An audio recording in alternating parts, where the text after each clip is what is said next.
Buenas noches a todos.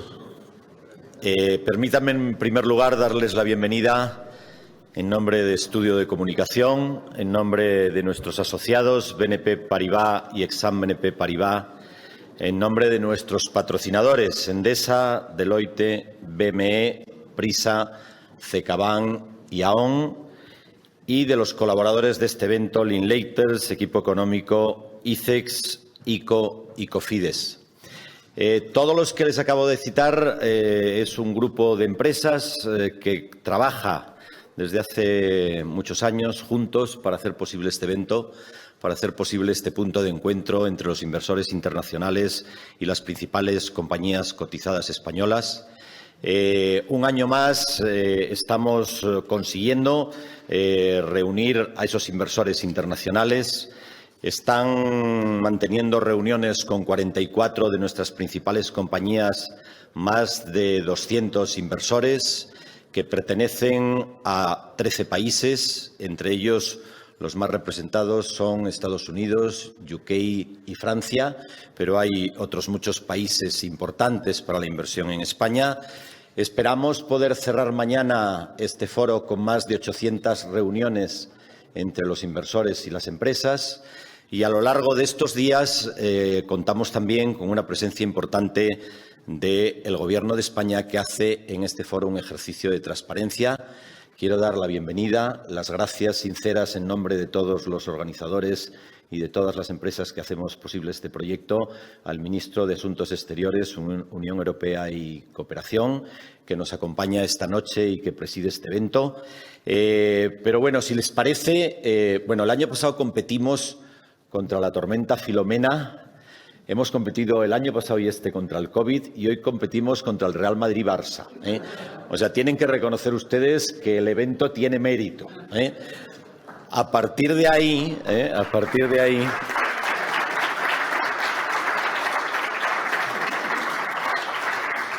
como decía el ministro, hoy no toca estar en el partido de fútbol, toca estar aquí. Y toca estar aquí explicando a los inversores internacionales cómo está nuestra economía, cómo de sólidas son nuestras empresas y cómo de orgullosos estamos todos los españoles de explicar al mundo cómo es nuestro país. Vamos a pasar con los intervinientes. Tiene, en primer lugar, la palabra. Hoy teníamos previsto, saben ustedes, celebrar este encuentro en el Palacio de la Bolsa. Una de las compañías que hace posible el Spain Investors Day es Bolsas y Mercados Españoles. El presidente de Bolsas y Mercados Españoles y de SIX tenía previsto acompañarnos, ya que la pandemia nos lo ha puesto a todos muy difícil, pues va a estar conectado desde Suiza. A él le correspondía, como anfitrión del evento de hoy, dar la bienvenida y yo quiero que nos dé la bienvenida, aunque sea virtualmente y aunque sea desde Suiza. Vamos a pasar en primer lugar la palabra a Jos Dieselhoff, que es el presidente de Bolsas y Mercados. Good evening, Jos. We are sorry you haven't been able to attend the event in Madrid. It is now your turn. Thank you very much. And I do apologize for not being there, but I think you all understand that given the COVID situation, it is extremely difficult to make travel happening today. Again, good evening. I'm not going to make any comments on the Real Madrid-Barcelona match. I'll leave that to the specialists in Spain. But I really welcome everybody here today, and thank you for joining us today. It's a pity, as you mentioned already, that we can't be as originally planned all together in the Stock Exchange building today, but I think in this hybrid form we can still have a very good event. And to be prudent and to protect the health of everyone, we are holding this edition of the Spain Investor Day remotely. We thank you, Estudio de Comunicación, BNP Paribas Exane, and all the other sponsors for the agility and the great job in organizing the conference in this hybrid form. As always, BME and its mother company SIX are very proud to be a sponsor and to support the Spain Investor Day to promote Spain as an investment destination. And we know from experience that Spain is a great location to invest in, and we're extremely happy with our collaboration now with the BME Stock Exchange. In our normal business, we also contribute to the increase of investments into Spain. And as the third largest player in the European capital markets infrastructure landscape, we contribute by providing financing and by attracting global new pools to Spain. And we've done this, of course, against a very difficult backdrop in the last couple of years. So despite the pandemic, our markets have been open, have been functioning, and have continued to work normally, thus making it possible for companies and for the public sector to issue and to continue to raise funding through listing, capital increases, and bond issues. In this way, our markets in Spain and also in Switzerland have been able to continue to contribute to the growth of the Spanish economy. Last year, we had more than 80 capital increases on the Spanish stock market, representing 19.8 billion euros of capital. This is almost a 35% increase compared to last year. Investments and equity financing flows channeled to companies increased or reached 22.7 billion euros last year. This is 42% more than in 2020. The Spanish alternative fixed income market, MARF, also fared very well, as its outstanding balance, basically the funding that it provides, saw an increase to 9.7 billion euros during the year, and this means an increase compared to last year of 86%. As you can hear, all these numbers are very encouraging, and these are encouraging developments for the Spanish economy and for the Spanish investment climate, and let's hope that these trends continue also in 2022. And let me now conclude by again thanking you for your attention, thanking you for being here and participating with us, by wishing you an insightful evening and event, and wishing you, of course, all good health. Thank you very much. Muchísimas gracias, Jos. Confiamos. Thank you. Confiamos en que el año próximo, si estés con nosotros en Madrid, sí podamos celebrar este evento en el maravilloso Palacio de la Bolsa, y agradecemos a BME SIX su apoyo y su...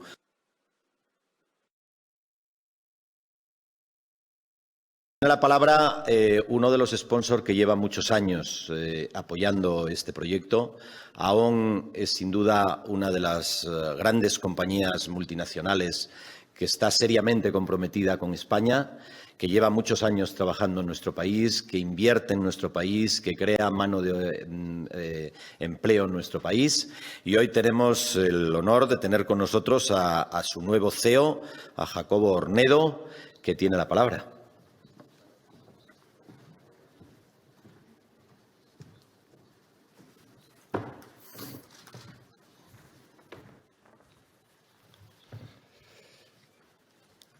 Buenas tardes. Ministro de Asuntos Exteriores, Unión Europea y Cooperación, Gobernador del Banco de España, Presidente de la Comisión Nacional del Mercado de Valores, señoras y señores. Es para mí un honor darles la bienvenida a este acto enmarcado dentro de la 12ª edición del Spain Investors Day, sin duda la cita financiera de referencia hoy en nuestro país. Una cita a la que aún no quiere faltar y con la que viene colaborando desde hace años. Me gustaría empezar destacando la importancia del Spain Investors Day como plataforma esencial para fomentar la inversión y el crecimiento económico en España. Y agradecer a Benito Berceruelo y a todo el equipo del Spain Investors Day por su impulso, por su trabajo y compromiso, especialmente en esta edición, con el esfuerzo adicional de adaptación a las circunstancias actuales del COVID. 2020 fue el año de la pandemia. El 21 ha sido el año de la recuperación y todos esperamos que el 22 sea el año del crecimiento y, además, un crecimiento lo más rápido posible. Es, por tanto, un año crucial donde nos jugamos mucho y donde se tienen que seguir tomando decisiones muy relevantes en cuestiones tan primordiales como los fondos europeos, la reforma laboral, el momento de empezar a retirar estímulos, la reforma de pensiones o la fiscalidad, entre otros. Además, el contexto global es ciertamente complejo. El mundo moderno que nos ha tocado vivir está marcado por una palabra: incertidumbre. Riesgos y volatilidad van en aumento, impactando claramente en las empresas y en la sociedad en general. La pandemia, el riesgo climático, los fallos en cadena de suministro, digitalización, ciberseguridad, teletrabajo, salud de empleados, un consumo cada vez más influenciado por cuestiones de medio ambiente y sostenibilidad, etcétera, etcétera.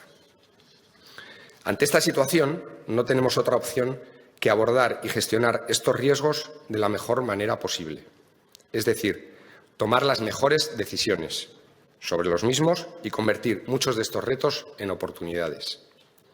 Nuestra determinación en el 22 va a marcar el porvenir de los próximos años. Y por todo ello, en AON, nuestro objetivo, nuestro propósito como líder global en la gestión de riesgos y personas también ha evolucionado. Nuestra ambición es que cada uno de nuestros clientes tenga la mejor información y el mejor asesoramiento sobre muchos de esos riesgos para ayudarles a tomar las mejores decisiones, que, en definitiva, les permitirán proteger mucho mejor su balance, sus empleados y poder hacer crecer su negocio. Decisiones sobre cómo prevenir y asegurar el riesgo ciber o cómo acceder a nuevas formas de capital para cubrir riesgos climáticos o cómo mitigar los riesgos en operaciones de money o cómo mejorar la vida de los empleados en cuestiones tan importantes como el de su bienestar, pueden ser buenos ejemplos de nuestras conversaciones con clientes en los últimos meses y que, sin duda, se van a acentuar en este 2022. Los líderes empresariales necesitamos cada vez más entender las consecuencias de estos riesgos de largo plazo y estar mejor preparados para afrontarlos. Y recordar que AON is in the business of better decisions.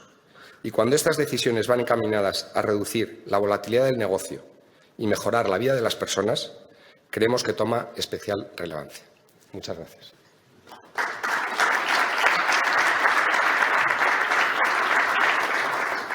Muchísimas gracias, Jacobo. Gracias a AON por su apoyo al proyecto.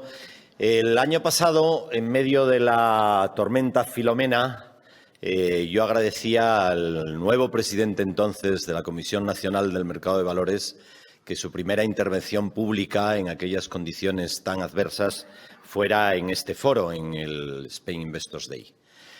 Un año más tarde contamos de nuevo, aunque en este caso telemáticamente, porque por motivos de COVID ha preferido conectarse con nosotros sin estar hoy presente, Rodrigo Buenaventura, que es el presidente, como todos ustedes saben, de la CNMV y que es el regulador de los mercados bursátiles españoles.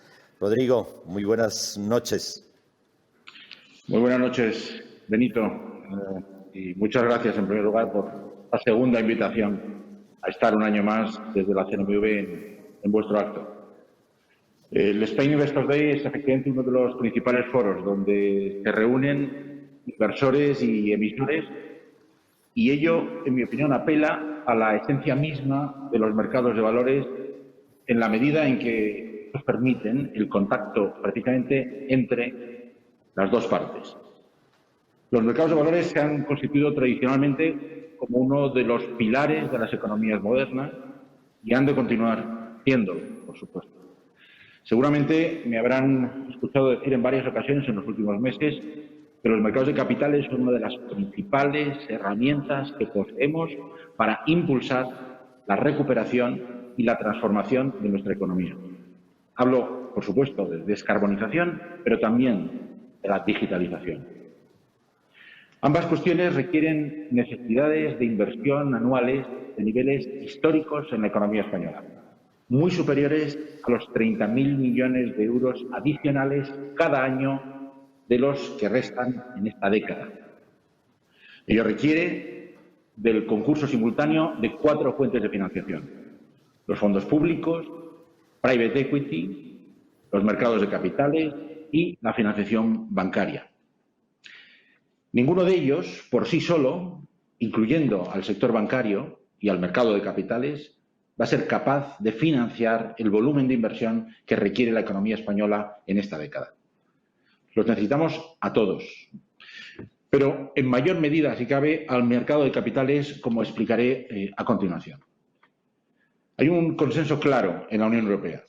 Las empresas europeas deben captar más recursos propios. No pueden seguir dependiendo de estructuras de financiación tradicionales basadas casi exclusivamente en un apalancamiento bancario. Las empresas europeas cuentan con un 30% de pasivo bancario en sus balances, frente a un 8 o 10% de las empresas norteamericanas. Debemos caminar hacia una estrategia de diversificación de las fuentes de financiación, adoptando un balance más equilibrado entre financiación bancaria y no bancaria, actuando ambas de una manera complementaria y simbiótica, no de una forma excluyente. Esto, obviamente, no lo digo yo solo, lo sostiene la Comisión Europea, el Parlamento Europeo y el Consejo. Los mercados de valores europeos, incluyendo el español, han mostrado a lo largo de estos 2 últimos años su atractivo en un entorno difícil y sin duda complejo. Han demostrado, por ejemplo, ser la manera más rápida y eficiente para las empresas desde el punto de vista de la captación de fondos de los inversores para gestionar situaciones de crisis sobrevenidas, dando solidez a sus estructuras patrimoniales y de financiación. La capacidad que tuvieron, por ejemplo, las empresas cotizadas para reforzar su capital o sus fondos ajenos en los peores momentos de la crisis fue muy superior a las de las empresas no cotizadas. Y lo mismo puede decirse del mercado alternativo de renta fija, al que se ha referido Jost Dieselhoff en la presentación, que permitió a muchas empresas emitir bonos y pagarés en momentos muy complejos.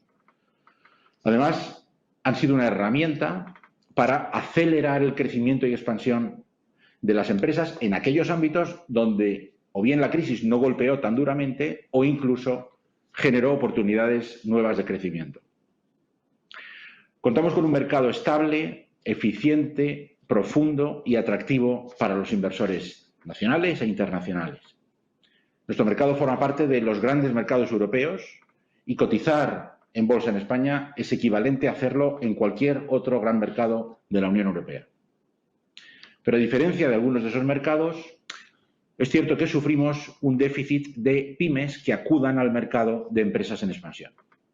Utilizando, si me permiten, un símil futbolístico en alusión al Madrid-Barça que mencionaba Benito en la introducción, en la primera división hay más o menos una veintena de equipos en la Liga de Fútbol, pero son muchos más equipos los que están en otras categorías, en otras divisiones. Esta estructura en forma de pirámide no se reproduce en el mercado bursátil español. Si excluimos a las SOCIMIs, tenemos solo 50 empresas en expansión cotizando en el mercado alternativo, frente a unas 140 en el mercado regulado. Y esa proporción debe invertirse en los próximos años, haciendo crecer la base de esa pirámide. Hay que ser, en todo caso, positivos. En primer lugar, porque el número de empresas cotizadas en el mercado alternativo ha ido creciendo moderadamente en los últimos años. En segundo lugar, porque contamos con ejemplos concretos muy exitosos de lo que supone para empresas en crecimiento cotizar en un mercado alternativo que permite su desarrollo hasta el punto de acceder finalmente al mercado regulado, al mercado principal. Debemos explicar esos casos de éxito para que otras compañías sigan sus pasos. Y debemos también, a mi juicio, realizar una reflexión profunda en aras de incentivar el acceso al mercado de esta tipología de empresas que es tan necesaria para nuestra estructura económica. Y en ese empeño hay que aunar esfuerzos, por supuesto. El legislador, tanto el europeo como el español, el supervisor y el operador del mercado tenemos mucho que aportar en este empeño. Son destacables algunos cambios normativos recientes, como las llamadas acciones de lealtad, que facilitan el control de compañías por parte de sus fundadores antes de salir a bolsa, o el desarrollo de vehículos de inversión específicos que mitiguen, en cierto modo, el riesgo de salida a los mercados bursátiles, como por ejemplo son las SPAC. Pero son necesarias más medidas, más iniciativas. Debemos potenciar nuestro mercado de pymes cotizadas y para ello son necesarias medidas desde diversos frentes, tales como incrementar la cultura de mercado, potenciar la formación y el asesoramiento independientes a empresas en materia de financiación. También es conveniente reflexionar sobre cómo dirigir la inversión colectiva a los mercados de pymes. Por ejemplo, revisitando y analizando la necesidad de liquidez diaria de determinados vehículos de inversión colectiva que puedan atender o cubrir este tipo de valores y mercados. O también actuar favoreciendo un mayor y mejor acceso del inversor minorista al mercado bursátil. O desarrollar posibles incentivos fiscales que hagan más atractivo que las empresas coticen, porque esto es esencial para la economía española. Algunas de estas reflexiones están presentes en una iniciativa de la Comisión Europea, precisamente actualmente a consulta, que se ha denominado el Listing Act. Merece la pena participar e influir en el debate regulatorio europeo porque afectará a los mercados españoles en última instancia, y animo en ese sentido a los diversos agentes del mercado español a que lo hagan. Desde la CNMV, desde luego, pretendemos seguir siendo muy activos en esto y espero que los emisores, intermediarios y mercados españoles también lo sean. También es preciso mantener en nuestro mercado de capitales los estándares más elevados de integridad, gobierno corporativo y apertura a la inversión exterior. El capital extranjero va a ser imprescindible en el periodo que afrontamos. Y desde el punto de vista de los inversores, el mercado de control corporativo y con ello las primas que las OPAs permiten obtener a los accionistas merece ser preservado. Soy consciente de que en este ámbito hay que ponderar muchos intereses y de que, desde luego, le corresponde al Gobierno velar por los intereses generales. Pero desde el punto de vista concreto del mercado de valores y los intereses de los accionistas e inversores, la apertura internacional es un valor en sí mismo. Por ello será, en mi opinión, positivo que la normalización de los parámetros de mercado permita también una normalización del régimen de control de las inversiones exteriores sobre compañías cotizadas españolas. También encajan en este ámbito los trabajos preparatorios que la CNMV está haciendo sobre un posible código de implicación de accionistas, el que se denomina a veces código de stewardship, para incrementar la participación de los grandes inversores en la vida de las compañías en las que mantienen participaciones de cierta importancia. Y concluyo ya, pero no sin antes repetir un mensaje que creo que es fundamental. Los mercados de capitales son un gran activo de la economía española y su impulso, desarrollo y florecimiento son condición necesaria para las transformaciones que tenemos que abordar en nuestra economía. Es labor de todos nosotros, emisores, inversores, supervisores, autoridades, aprovechar las oportunidades para alentar un mercado que esté bien regulado y supervisado y que siga compitiendo con nuestros homólogos y ocupando una posición tan relevante en la escena europea. Muchas gracias y espero que tengan una buena continuación de la jornada.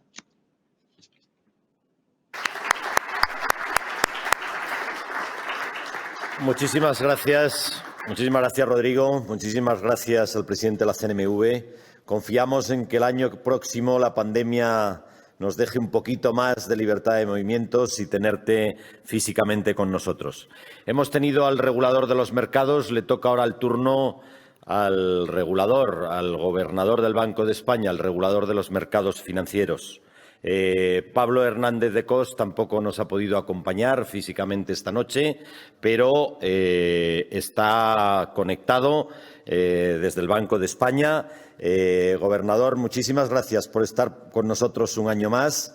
Estamos, como siempre, ansiosos de escuchar tu opinión sobre la situación de la economía española y escuchar tu opinión sobre los proyectos que tiene el Banco de España para el próximo año. Sí, muchísimas gracias, Benito. Y, por supuesto, lo primero, agradecer, ¿no?, al Consejo Rector de Spain Investors Day la invitación una vez más. Yo creo que van 4, si mal no recuerdo, Benito. Las otras 3 con presencia física. Esta, efectivamente, como decías, no ha podido ser, pero estoy seguro que el año que viene podremos volver a vernos físicamente, ¿no? El evento de hoy, creo que es importante que lo enfaticemos, tiene lugar en unas circunstancias, se decía también en la introducción, algunas de las intervenciones previas, claramente más favorable que en la anterior edición, hace ahora aproximadamente un año, si mal no recuerdo. Y esto es básicamente por 2 motivos. La extensión, en primer lugar, de las vacunas Pero también hay que reconocerlo el apoyo extraordinario de las políticas económicas, política monetaria, por supuesto, pero también las políticas presupuestarias a los distintos niveles, ¿no? A nivel nacional, a nivel europeo y también a nivel global, ¿no? Que han permitido una mejora significativa, diría yo, de la situación y de las perspectivas económicas en esas dimensiones también global, europea y nacional. No obstante, creo que también es importante subrayar que, y además como nos recuerda la aparición y la rápida extensión de los contagios que ha causado la nueva variante del virus, Omicron, la normalidad está claro que dista de ser plena y la incertidumbre sigue siendo elevada. Me va a permitir que en esta ocasión, creo que el año pasado me focalicé esencialmente en describirles cómo veíamos desde el Banco de España la situación del sector bancario. En esta ocasión me van a permitir que trate de describirles a ustedes cómo vemos la situación económica, tratando de describir también, como se señalaba también en alguna de las intervenciones previas, los principales riesgos, las principales incertidumbres que evidentemente existen y, cómo no, que pensamos desde el Banco de España cuáles deben ser las políticas económicas más adecuadas para gestionar esos riesgos desde la perspectiva, por supuesto, de la política monetaria, pero también del resto de políticas económicas. Quizá la mejor manera que se me ocurre de ilustrar esa mejora de la situación económica mundial a la que hacía referencia es recurrir, por ejemplo, a las proyecciones macroeconómicas del Fondo Monetario Internacional. Recordemos, por ejemplo, una caída del PIB en el año 2020 de algo más del 3%, 3,1%, que el año pasado, aunque todavía no es dato definitivo, pero el mundial podría haber estado en el entorno del 6%, 5,9% es lo que prevé el Fondo Monetario Internacional, y para este año se sigue previendo un crecimiento muy robusto en el entorno del 5%, 4,9% específicamente.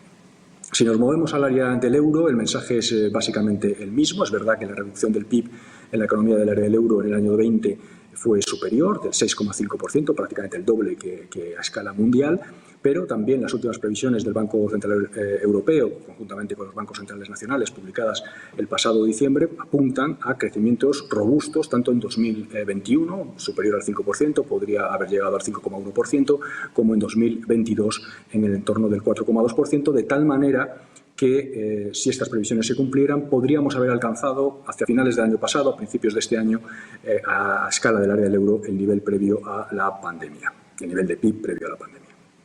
La economía española, evidentemente, ha seguido un patrón, como no puede ser de otra manera, temporal similar, aunque es cierto que con un impacto inicial de la crisis sanitaria superior, sobre el PIB superior, más intenso, y también una recuperación que está siendo más lenta. Y esto y distintos factores que pues, nos permitirían explicar este patrón de la economía española, pero yo diría que se debe en gran medida a nuestra mayor dependencia del sector turístico y también a una mayor debilidad del consumo de los hogares y de la inversión, muy afectada en particular la inversión por las crisis de suministros globales, en particular en el sector del automóvil, que como todos ustedes conocen, cuenta con un elevado peso en la economía española.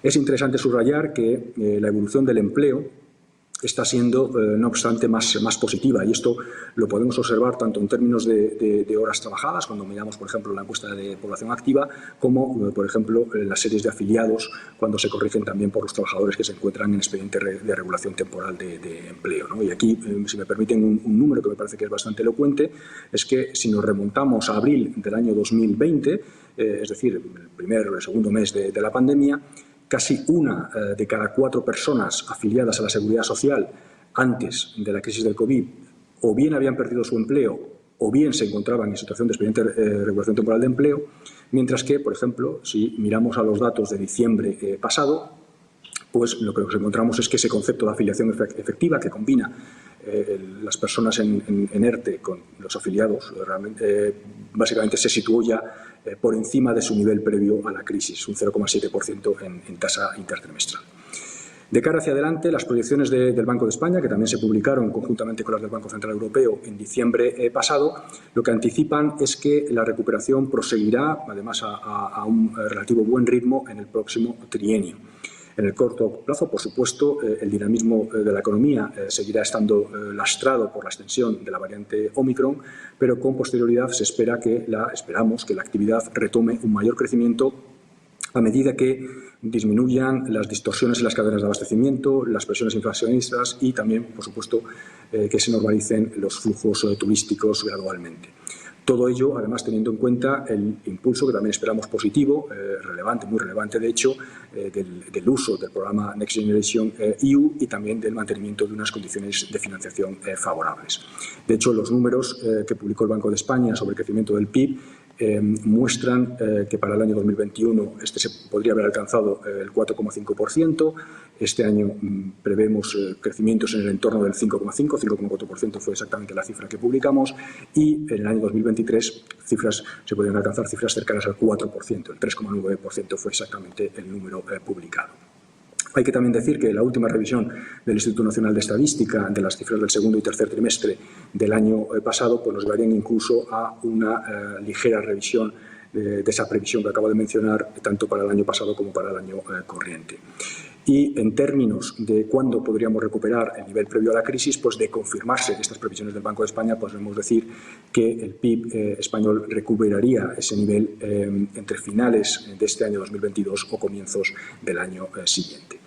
Bien, esto en cuanto a la situación y las perspectivas, pero quizá lo más relevante es subrayar, como insisto, también se hacía en alguna de las intervenciones previas, el hecho de que estas proyecciones, todas las proyecciones que están publicando los distintos analistas, están sometidas todavía a distintos elementos de incertidumbre que van a condicionar claramente la velocidad y la profundidad de la recuperación, ¿no? Y van a permitir ahora que trate de resumirles muy brevemente, por supuesto, cuáles son algunos de estos principales riesgos. El primero, evidentemente, tiene que ver con la pandemia.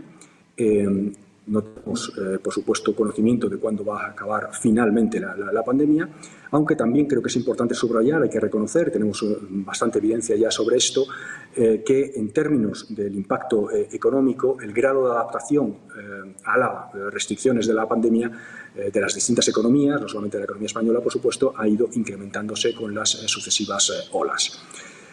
Por supuesto, las potenciales restricciones asociadas a la pandemia condicionarán en particular la dinámica, por ejemplo, del turismo internacional, que sabemos que es muy importante dado su peso para la economía española. Por ejemplo, en las proyecciones que les acabo de mencionar del Banco de España, asumimos que la recuperación del volumen de turismo no residente previo a la pandemia se alcanzaría solo totalmente en el año 2023, pero es obvio que en función de cómo evolucionen esas restricciones derivadas de la pandemia, esta recuperación podría producirse o con mayor rapidez o con menor rapidez. Es un elemento de incertidumbre evidentemente importante. Existe además incertidumbre sobre la duración de las alteraciones observadas en las cadenas de suministro globales, lo que hemos dado en denominar los cuellos de botella, que sabemos que están mostrando una persistencia mayor de lo anticipado, de lo que pensábamos inicialmente, y que también sabemos que están generando un impacto negativo significativo en la actividad, en particular en determinados sectores. Nuestra expectativa es que estos problemas, estos cuellos de botella, sus efectos se acaben moderando a partir del segundo semestre del año 2022, pero, de nuevo, hay que reconocer que este supuesto está sujeto a una elevada incertidumbre. También creo que es importante subrayar un elemento sobre el que existe una elevada incertidumbre, que es el que se deriva del uso que los hogares podrían hacer del elevado ahorro acumulado durante la pandemia. Estamos hablando, el Banco de España ha publicado distintos artículos sobre esta cuestión, de que ese ahorro acumulado podría alcanzar o superar los 6 puntos de PIB. Y, por supuesto, el uso de ese ahorro acumulado durante la pandemia va a condicionar completamente lo que pueda pasar con el consumo privado.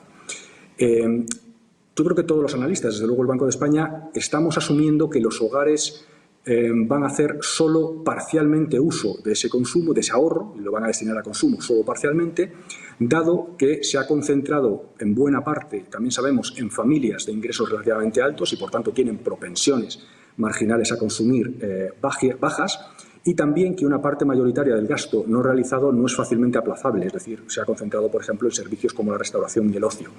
Aunque, de nuevo, yo creo que existe mucha incertidumbre sobre este supuesto y no puede descartarse que esta proporción del destino de ese ahorro a consumo sea más elevada. Otro aspecto de incertidumbre sobre la que existe una incertidumbre elevada tiene que ver con el uso de los fondos europeos. Sabemos, dada la magnitud de los fondos europeos, que van a ser un determinante de primer orden de la evolución económica, en particular de la economía española, pero del resto de economías europeas en los próximos años. Las proyecciones del Banco de España contemplan la realización de proyectos derivados del uso de estos fondos por un importe de más de 60.000 millones de euros en el periodo que va entre el año 2021 y el año 2023. Pero es evidente también que el impacto económico final de la realización de estos proyectos va a depender del ritmo de absorción, del diseño y ejecución de los proyectos y también de en qué medida se acompañan de reformas estructurales y de qué calado tienen esas reformas estructurales. Es también claro que en 2021 se ha producido un cierto retraso en el uso de los fondos, lo que yo creo que claramente refleja también la complejidad que supone poner en marcha un volumen muy alto de proyectos en poco tiempo y que yo creo que todos estamos de acuerdo en que la prioridad debe ser ahora efectuar una selección de proyectos que tengan un elevado multiplicador sobre el crecimiento potencial de la economía y no solo sobre el crecimiento coyuntural y que vengan acompañados, por supuesto, también de reformas estructurales ambiciosas. Otro elemento que me gustaría mencionar de incertidumbre está relacionado con la posibilidad de que, y la magnitud de los daños persistentes que la crisis podría generar sobre el tejido productivo, sobre el empleo, por ejemplo. La mayoría, yo creo que todos los analistas tendemos a pensar que estos efectos podrían ser reducidos en esta ocasión como consecuencia, insisto, de las políticas, el papel que han jugado las políticas económicas y, de hecho, por ejemplo, la mayoría de los sectores de actividad empresarial recuperaron al final del primer semestre de 2021 del año pasado, por tanto, sus niveles de facturación previos a la crisis, lo que, por supuesto, también se tradujo en una recuperación de la rentabilidad, en una mejora de su situación de liquidez y de situación de solvencia, pero también, evidentemente, también sabemos que la recuperación es todavía incompleta, en particular en los sectores más afectados por la pandemia, en los que también hemos observado, como hemos publicado el Banco de España en nuestros informes regulares de estabilidad financiera, un cierto empeoramiento de la calidad crediticia y también un cierto repunte del número de empresas en concurso de acreedores. Aunque también es cierto que los datos más recientes muestran una moderación de estas tendencias, ¿no? Y en el lado del empleo, pues yo creo que también la buena evolución que he subrayado antes de esa variable del empleo debería también reducir los riesgos de que se produzca un aumento significativo del paro, del desempleo estructural. Y por último, me van a permitir que mencione un último aspecto novedoso, inesperado, diría yo también, de los últimos meses, que es el que tiene que ver con el fuerte repunte que hemos observado en la inflación. Este repunte, hemos publicado también varios artículos en el Banco de España, es el resultado de una confluencia de factores, entre los que sobresalen los denominados efectos base, que están debidos a los fuertes descensos de algunos precios al inicio de la pandemia, pero también a las dificultades de aprovisionamiento que he mencionado con anterioridad, al intenso crecimiento de los precios energéticos, en particular de la electricidad, también de otros bienes intermedios y, como no, también a los efectos de la recuperación de la demanda sobre los precios de algunos servicios. Seguimos pensando que la desaparición gradual de esos efectos base que acabo de mencionar, de los cuellos de botella y la reversión parcial del aumento de los precios energéticos a la que apuntan al menos los mercados de futuros, deberían reducir las presiones inflacionistas a lo largo de 2022. Y, de hecho, en las previsiones del Banco de España, publicadas en diciembre, lo que estamos apuntando es a una inflación que acabó el año pasado, 2021, en media en el 3%, que podría también en media en este ejercicio situarse ligeramente por debajo del 4%, pero con una desaceleración progresiva a lo largo del año, sobre todo en particular en la segunda mitad del año, que llevaría a que ésta se situara por debajo del 2% al final de 2022 y también por debajo del 2% en los siguientes ejercicios. Es evidente que sobre esto que acabo de decir existe incertidumbre y existen al menos dos elementos de incertidumbre que me gustaría subrayar y que podrían, por supuesto, en el caso de que se materializaran, generar un proceso inflacionista más duradero. La primera surgiría de un escenario de corrección de los precios energéticos menos pronunciado de lo que sugieren los mercados de futuros, por ejemplo, como consecuencia de un recrudecimiento de las tensiones geopolíticas, ¿no?, que han estado al menos parcialmente también detrás de ese incremento de los precios energéticos ya observado. Y en segundo lugar, un aspecto que estamos subrayando también mucho desde el Banco de España es que, por supuesto, una elevada transmisión del repunte de la inflación a demandas salariales realimentaría mayores alzas de precios, aunque de nuevo también creo que es importante subrayar que por el momento el crecimiento de los costes salariales está siendo moderado. Bien, me van a permitir que acabe con esta después de esa descripción de la situación económica, de los riesgos, ¿no?, del listado de los riesgos que acabamos de hablar, cuál, desde nuestra perspectiva, debe ser la política económica, porque creemos que va a seguir jugando un papel absolutamente fundamental y que un manejo adecuado de las políticas económicas va a ser fundamental para apoyar esa recuperación económica. En el caso de la política monetaria, como señalaba, los desarrollos recientes siguen siendo coherentes con un retorno a la situación de presiones inflacionistas moderadas en el medio plazo, que medio plazo es precisamente el plazo relevante para el diseño de la política monetaria del Banco Central Europeo, como así quedó constatado en la aprobación de la revisión estratégica que publicamos el Consejo de Gobierno del Banco Central Europeo el pasado julio. Con todo, por supuesto, debemos prestar atención a la posibilidad de aparición de indicios de desanclaje de expectativas, puesto que este sería el principal factor que conferiría más persistencia a este episodio de inflación. Como saben todos ustedes, en el Consejo de Gobierno del Banco Central Europeo de diciembre decidimos poner fin al programa pandémico de compras de activos, y esta decisión básicamente refleja que el impacto negativo de la crisis sanitaria sobre la tendencia de la inflación de medio plazo se considera superado.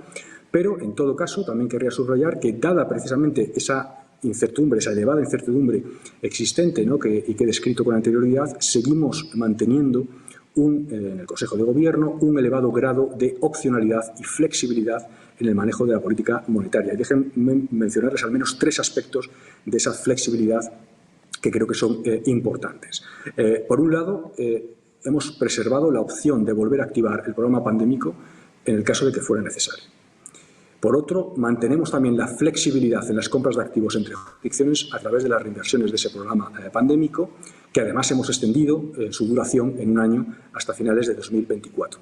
Y finalmente, y esto creo que también es muy importante subrayarlo, mantenemos como referencia clave de nuestra política monetaria nuestra denominada Forward Guidance, que básicamente lo que hace es condicionar el primer incremento de los tipos de interés y la finalización, por cierto, del programa de compras, el programa habitual de compras, no el pandémico, a la evolución y a las previsiones de inflación en cada momento. Y es en este sentido en el que se debe entender esta afirmación que estamos haciendo desde el Consejo de Gobierno de que si se mantienen las condiciones de hoy en relación con la evolución de la inflación subyacente y las previsiones de inflación, no esperamos subidas de tipos de interés en 2022.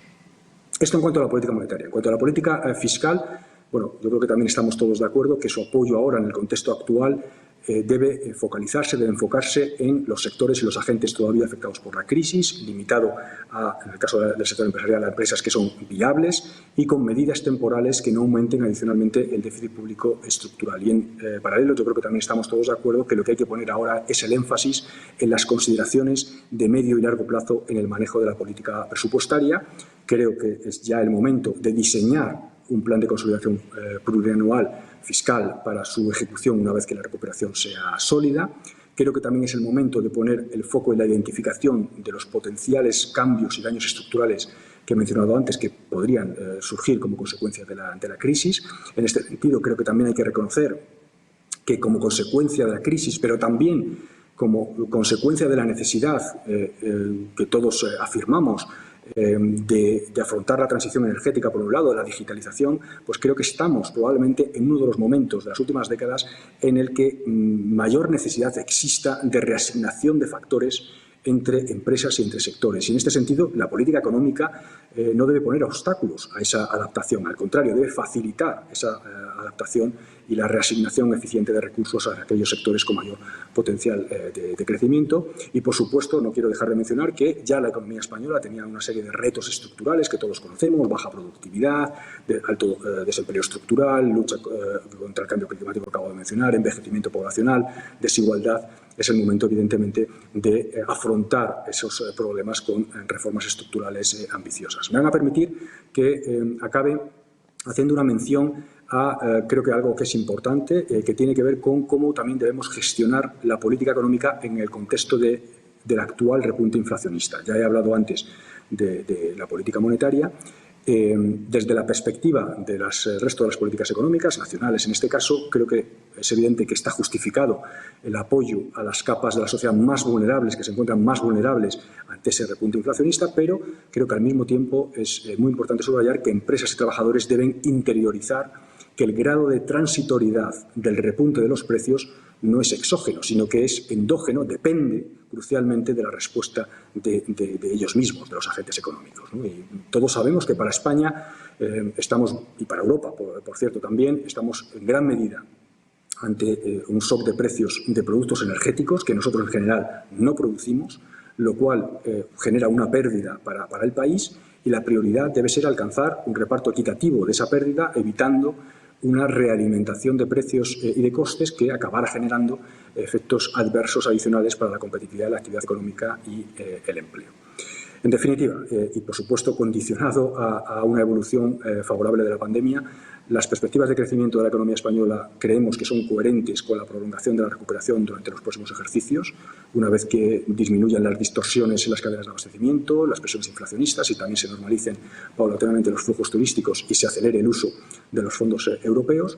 Pero también querría subrayar que estas perspectivas acaben materializándose depende también y sobre todo que acaben materializándose en un aumento sostenido, no puramente coyuntural, del crecimiento económico, depende de un comportamiento adecuado de los agentes económicos y también de un manejo adecuado, cuidadoso, de las políticas económicas que combinen el apoyo a corto plazo con afrontar de manera decisiva los desafíos estructurales pendientes. Muchísimas gracias por su atención.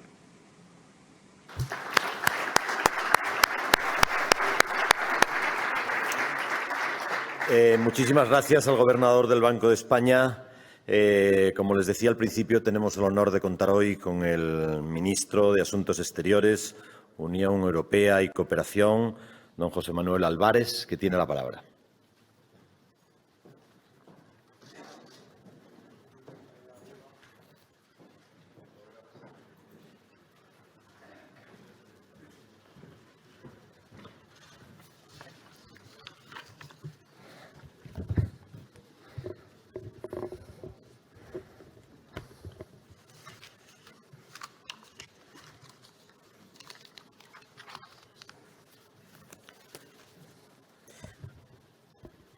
Queridos amigos, presidente de BM6, aunque no está presencialmente hoy aquí, consejero delegado de AON, presidente de la Comisión Nacional del Mercado de Valores y gobernador del Banco de España, aunque nos estén viendo virtualmente. Quiero agradecer a los organizadores la invitación, por supuesto, pero la propia organización del evento. Yo creo que hay momentos como este, que son especialmente difíciles, no solo para España, para el mundo, en el que es especialmente importante que siga habiendo eventos como estos, que se celebran en un país seguro como es España, donde tenemos una tasa de vacunación de las más altas del mundo, y también es muy importante que estén ustedes hoy aquí presencialmente apoyando el evento. Siempre es importante que este evento del Spain Investors Day tenga lugar, pero hoy, este año, mucho más que otros. Quiero dar también mi más cordial bienvenida a España a todos los asistentes, sea en presencial o en virtual, sean extranjeros, inversores, representantes de instituciones públicas y privadas que están aquí, como digo, y que nos siguen desde los distintos canales.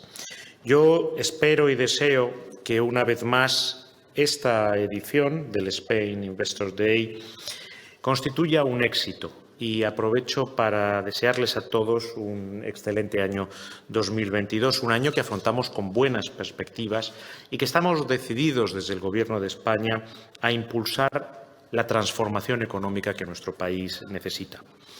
Hoy nos encontramos en un contexto que es más favorable. Es un contexto de recuperación económica, con un crecimiento económico que se consolida. Y eso nos permite recuperar los niveles de actividad prepandemia. Y esta evolución se fundamenta en dos impulsos claros. Por una parte, el que se deriva de los avances en la vacunación de nuestra población, como les decía, un 90% de los mayores de 12 años con pauta completa. Y por otra parte, por el fuerte impulso inversor a través del Plan de Recuperación y Resiliencia, que va a servir para transformar las bases de la economía española y que va a estar acompañado por un importante esfuerzo de inversión pública, un esfuerzo que estará en torno al 3-4% del PIB. El objetivo no es otro que sentar las bases de un crecimiento sostenible. Sostenible desde un punto de vista económico, sostenible desde un punto de vista medioambiental y sostenible desde el punto de vista social. En suma, un proyecto de país en torno a 4 grandes transformaciones: la transición ecológica, la transformación digital, la igualdad de género y la cohesión social y territorial. Y en estos meses hemos realizado grandes avances en la puesta en marcha de este programa reformador. Les menciono específicamente los PERTEs que hemos aprobado en sectores estratégicos para nuestro país, como el del vehículo eléctrico, el de las energías renovables, el de la salud de vanguardia. Y hay otros que están en estudio. En estos momentos les cito el del sector aeroespacial. Los PERTEs representan una enorme oportunidad de inversión en el futuro de España y en el futuro transformador de España. Hay un éxito también logrado con el acuerdo sobre la reforma del mercado de trabajo. Es un éxito que pone las bases de un nuevo estatuto de los trabajadores para el siglo XXI y que va a permitir impulsar la creación de empleo estable y de empleo de calidad en este ciclo económico que se inician. Por tanto, un conjunto de factores que coadyuvan a este impulso reformador y que se ve refrendado por la Unión Europea. Se ve refrendado en cómo la Comisión Europea ha autorizado el desembolso de los fondos Next Generation, de forma que se confirma nuestro liderazgo europeo en el despliegue del plan de recuperación y coincide precisamente con la aceleración en la ejecución de las inversiones y de las reformas más importantes para nuestro país. Esta progresiva reactivación de la economía española se traduce en unas perspectivas económicas positivas, porque tanto el Fondo Monetario Internacional, la Comisión Europea, la OCDE coinciden en señalar que España se sitúa entre las economías de su entorno más dinámicas. Esta reactivación económica se deja sentir con fuerza en el mercado de trabajo. Ya hemos recuperado el nivel de empleo de antes de la pandemia, con el crecimiento de empleo más alto desde 2021. Hemos creado en 2021 casi 800.000 puestos de trabajo. Y con esto quiero transmitirles mi convencimiento en las oportunidades que ofrece España en estos momentos y, sobre todo, que ofrece el futuro de España. Estas actuaciones que les he descrito refuerzan las características que hacen de la economía española un destino muy atractivo para la inversión extranjera. España, recordemos, es la 4ª economía de la eurozona y de la Unión Europea y la 14ª del mundo por volumen del PIB. Pero España es sobre todo una economía abierta al exterior. La dimensión internacional de España y de sus empresas se refleja en indicadores muy claros. España hoy es el 14 inversor mundial por stock. Somos el 14º exportador mundial de servicios comerciales y el 18º de mercancías. El peso de las exportaciones de bienes y servicios en nuestro PIB es del 34% y el grado de apertura es de un 67%. Estos son datos fácilmente contrastables, datos prepandemia, y tenemos en estos momentos casi 200.000 empresas exportadoras, 55.000 de las cuales son exportadoras regulares. Y en el caso de las empresas del IBEX, desarrollan esa importancia del sector exterior de forma todavía más grande, ya que un 66% de su negocio es en el exterior. Y a lo anterior debemos de añadir activos que son intangibles, pero que son fundamentales. El principal de ellos, nuestro idioma común, la lengua española. El valor económico del español, y yo lo he introducido como un objetivo fundamental del Ministerio de Asuntos Exteriores, es muy importante porque facilita las transacciones económicas. Representa referencias culturales compartidas con nuestros hermanos de América Latina y de muchos otros puntos del planeta y facilita el desarrollo de industrias relacionadas con nuestra lengua y con la internacionalización. Por todo ello, el español aporta un valor adicional como instrumento de crecimiento y de internacionalización empresarial. Y no olvidemos, aunque son años muy difíciles para ese sector por el COVID-19, España es una gran potencia turística mundial. Es el segundo país del mundo por visitantes internacionales. Es líder en conocimiento turístico. En esta misma ciudad se encuentra la sede de la Organización Mundial del Turismo. Es líder en competitividad en este sector y es uno de los destinos preferidos y de los más prestigiosos del mundo para visitantes atraídos, sin duda, por nuestras playas, por nuestro clima, por nuestro abundante patrimonio artístico y por nuestra riqueza gastronómica y cultural, pero también por los españoles, por cómo somos, por cómo miramos el mundo y porque tenemos una mirada y un sentir abierto al mundo. Desde luego es un sector estratégico para nuestra economía. Y los datos más recientes confirman la recuperación del sector. España se percibe, porque lo es, como un destino seguro en los mercados internacionales y un destino cada vez de mayor conectividad internacional.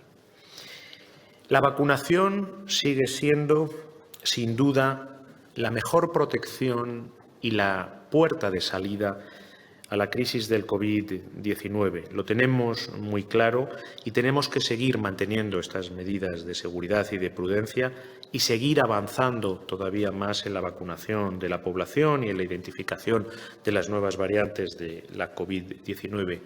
Y el mundo puede contar con la solidaridad española para ello. 50 millones de vacunas donadas ya por España, 23 millones para África, 21 para nuestros hermanos de América Latina. Las empresas españolas han alcanzado un alto nivel de excelencia y de liderazgo en sectores con elevado contenido tecnológico y con gran potencial de crecimiento. La empresa con presencia internacional es un elemento clave para nuestra recuperación, es un elemento clave para la innovación y es un elemento clave para la creación de empleo de calidad. Pero es que además son muy importantes por los valores que hay detrás de su actividad y a los que concedemos desde el Gobierno una enorme importancia. Hay un compromiso con la sostenibilidad en el sentido más amplio del término, por las soluciones tecnológicas que aportan, por la excelencia y el liderazgo que ejercen en muchos de los sectores que representan, y esto está reconocido en los principales rankings internacionales, pero también su cooperación con empresas de otros países y el impacto económico y social que en los mismos tienen los proyectos que se ponen en marcha y que contribuyen a la solidez de nuestro país como socio económico, a la imagen de nuestro país, a la reputación que tiene España en el mundo y, por tanto, y finalmente, a su capacidad en el ámbito de la política exterior. En este contexto pospandemia, el objetivo prioritario de nuestra acción de Gobierno es consolidar esa recuperación económica justa que tiene que alcanzar a todas las esferas de la sociedad, tiene que alcanzar a todos los españoles y que esto se vertebre a lo largo de todo nuestro territorio. Y en el ámbito internacional debemos hacer frente también a los retos que he identificado anteriormente, que están generados por la globalización, pero que se han acentuado en algunos de los casos por efecto de la pandemia. La revolución digital y la creciente competencia tecnológica, la transición energética, los objetivos medioambientales, los riesgos sanitarios que hemos visto emerger. Y al tiempo es más necesario que nunca fortalecer el marco multilateral y las reglas del juego. No tenemos que olvidar los retos que ya estaban ahí y que el COVID a veces nos deja de lado, los retos que se derivan del envejecimiento de la población, los retos que se derivan de la desigualdad, y el COVID acentúa la desigualdad, y que nuestro compromiso es no dejar a nadie atrás, no dejar a ningún español atrás. Y quiero mandarles un mensaje de confianza en la transformación que estamos acometiendo a los inversores internacionales que estén aquí presencialmente o que estén virtualmente. Y y, sobre todo, quiero invitarles a participar en ella, que será participar en un futuro de España que es prometedor. El Gobierno está convencido de que el crecimiento económico en España se verá fortalecido con el progreso y el desarrollo paulatino del Plan de Recuperación y que las reformas e inversiones que se están implementando van a tener un protagonismo creciente para impulsar un crecimiento sólido, inclusivo y equilibrado. Así ha sido ya en el último trimestre de 2021 y lo va a ser a lo largo de este año y a lo largo del próximo año 2023. Quiero concluir invitándoles a formar parte de este gran esfuerzo reformista, de este gran esfuerzo modernizador que este país, España, está emprendiendo y que nos va a permitir dar el salto hacia un nuevo modelo económico en el que esta vez vamos a estar en la vanguardia. Muchas gracias.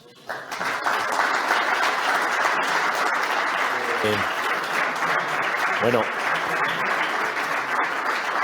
el ministro ha concluido su intervención, pero no le dejamos marcharse todavía, porque nosotros pretendemos que este sea un foro de diálogo de los inversores con el Gobierno, de los inversores con las empresas, y que no solamente sea un monólogo donde los que intervienen expliquen sus ideas o sus proyectos, sino que también los inversores internacionales que nos acompañan en los distintos países del mundo puedan trasladar sus preguntas y sus inquietudes a los miembros del Gobierno. Yo quiero agradecer al ministro su presencia, el que se someta ahora a ese diálogo con los inversores, y al Gobierno en general, porque están haciendo un esfuerzo de transparencia en este foro que yo creo que es de agradecer. Le traslado la primera pregunta. España ha traído 12.357 millones de inversión extranjera hasta septiembre de 2021, pero eso significa un 22% menos que en el año 2020. ¿Cuáles cree el ministro que son las causas de ese descenso? Y si cree que el año que viene, en el año que ya estamos, en el 2022, vamos a lograr recuperar la senda alcista. La causa, evidentemente, es que el mundo y, por lo tanto, España se enfrenta a la crisis más grave de los últimos 100 años, una crisis sanitaria que se dobló de una crisis económica y que se triplicó de una crisis social. La inversión exterior directa ha caído en el mundo un 35%, mucho más de lo que ha caído en España. Y, además, está especialmente sesgada hacia los países más desarrollados, que son evidentemente, como España, y como es el caso de España, los que más inversión exterior directa trae. Por lo tanto, la caída en España es inferior a la caída mundial en un momento gravísimo, y España es uno de esos países que concentra esa caída. Eso demuestra la confianza en nuestro país, finalmente, y la confianza en el futuro de nuestro país. La solidaridad europea, el plan de transformación y resiliencia, de recuperación y resiliencia, esos fondos europeos que están llegando, las altas tasas de vacunación en España, hacen que España sea uno de los países del mundo que se haya puesto en pie antes, y que tenga a su población activa, preparada, vacunada para afrontarlo. Y tenemos los fondos en estos momentos y llegarán más en los próximos meses para hacer frente a este desafío, que va a ser doble. Uno, porque nos lo da la historia, salir de esta crisis y que salgamos todos los españoles, todos juntos. Y el otro, transformar nuestra economía, que es algo en lo que ya estaba España, pero que nos va a permitir acelerarlo, hacerlo en menos tiempo. La segunda pregunta. Hay empresas españolas que tienen importantes intereses en Marruecos. ¿Las relaciones con Marruecos se han normalizado? ¿Tienen que tener las empresas españolas alguna cautela con este mercado? Ninguna cautela con Marruecos. Marruecos es un socio estratégico de España. Mi homólogo marroquí, Nasser Bourita, el ministro de Asuntos Exteriores de Marruecos, es probablemente, yo diría sin duda, el ministro de Asuntos Exteriores del mundo con el que más veces hablo. Y es normal y es natural. Es un vecino, es un socio estratégico. Tenemos un entramado de intereses. Es una relación compleja, pero es positivo que sea compleja. Es compleja porque hay un entramado de intereses muy densos, porque las relaciones de vecindad siempre son complejas, en el mejor sentido de la palabra. Y lo que estamos ahora es intentando construir una relación del siglo XXI, en el que las empresas tienen una participación muy importante. Y no lo digo simplemente, no son palabras. Me remito al discurso del rey de Marruecos el día 21 de agosto, donde él habló también de ese tipo de relación, que fue respondido desde la base de Torrejón por el presidente del Gobierno, flanqueado por el presidente del Consejo Europeo y la presidenta de la Comisión, en el mismo sentido. Y quiero subrayar el trabajo encomiable que hace Marruecos, conjuntamente con España, en materia de canalización de los flujos migratorios irregulares. Solamente en el periodo de Navidad, en un periodo de 15 días, gracias a la colaboración de España con Marruecos, y no sería posible sin ellos, y yo quiero subrayarlo aquí, se ha impedido los saltos a las vallas de más de 1000 personas. Por lo tanto, no hay ningún resquemor, ninguna empresa española tiene que tener ningún resquemor con respecto a Marruecos, todo lo contrario. El Gobierno aprueba una ley de cooperación para el desarrollo que sustituye a la de 1998 y destinará una importante inversión a este capítulo. Esa ley apuesta por las alianzas público-privadas y prevé la apertura de concursos y licitaciones a las empresas. ¿Cómo van a canalizarse esa participación privada de las empresas y en qué va a necesitar más ayuda su Ministerio para gestionar esa importante cooperación española? Sí, ayer aprobamos el anteproyecto de ley que ya en el Consejo de Ministros, que ya va camino del Congreso de los Diputados, en el cual establecemos una nueva ley de cooperación 25 años después de la primera y única ley de cooperación que ha tenido España. Desde entonces han ocurrido en el mundo cosas muy importantes que necesitaban actualización. Los Objetivos de Desarrollo Sostenible, la Agenda 2030, los acuerdos de cambio climático de París y también la aparición de la cooperación financiera, que es una tendencia cada vez más marcada por parte del mundo del desarrollo. Esa ley, por primera vez, eleva a rango legal para la Administración de España, para las comunidades autónomas y para los ayuntamientos, todos juntos vamos a participar de ese esfuerzo, el alcanzar el objetivo del 0,7 de renta nacional bruta, un objetivo al que España se adhirió hace ya décadas, tanto en Naciones Unidas como en la Unión Europea, para ayuda oficial al desarrollo en el horizonte 2030. Pero también busca movilizar otros fondos. Esta ley, y ese es probablemente uno de los elementos de cambio más innovadores y más necesarios con respecto a la ley del 98, lo cual es normal, han pasado 25 años. Esta era una ley exclusivamente centrada en la ayuda oficial al desarrollo y no vamos a conseguir hacer despegar a los países que necesitan nuestra ayuda. Muchos de ellos están en nuestro entorno solo con ayuda oficial al desarrollo. Es necesario movilizar al sector privado, canalizar los fondos, modernizar los instrumentos y creamos un nuevo fondo, que es el FEDES, que está dirigido a la cooperación financiera, para que, por ejemplo, la empresa privada pueda participar en estudios de viabilidad técnica y financiera de proyectos de desarrollo y para que haya un retorno, para que nuestra cooperación también funcione como banco de desarrollo, por decirlo de alguna forma. Y esta ley no solamente proyecta los valores de los españoles, los valores de lucha contra la desigualdad, de solidaridad, no solo hace que seamos un país más digno, más decente en la comunidad internacional, también defiende nuestros intereses. Porque, como nos ha recordado como nunca la crisis del COVID-19, el bienestar de los españoles también depende del bienestar de los países de nuestro entorno y de la comunidad internacional.